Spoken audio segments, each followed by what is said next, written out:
خبر شامل کرتے ہیں جڑاوالا سے، جہاں پر جڑاوالا میں پاکستان مسلم لیگ نون کے سینئر رہنما اقلیتی ونگ کاشف بٹی کی سابقہ صوبائی وزیر اقلیتی امور انسانی حقوق طاہر خلیل سندھو سے خصوصی ملاقات ہوئی۔ ملاقات کے دوران سیاسی صورتحال پر بات چیت بھی کی گئی۔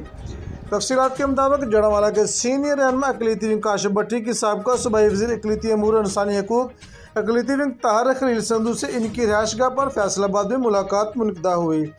ملاقات کے دوران جڑاوالا کے علاقائی مسائل کی صورتحال پر بھی تبادلہ خیال کیا گیا۔ وفد کی قیادت پاکستان مسلم لیگ نون کے سینئر رہنما اقلیتی ونگ کاشف بٹی نے کی۔ اس موقع پر شفقت بٹی، میجر سلیم، فاروق، ایوب، شلون بٹی نے خصوصی شرکت کی۔ اس موقع پر کاشف بٹی کا کہنا تھا کہ پاکستان مسلم لیگ نون واحد جماعت ہے جس نے ہمیشہ مزدور کا ساتھ دیا۔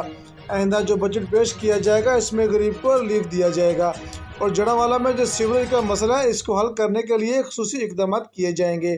کیمرہ مین ٹیم کے ساتھ میاں عابد حسین، فاسٹ 92 نیوز، جڑاوالا۔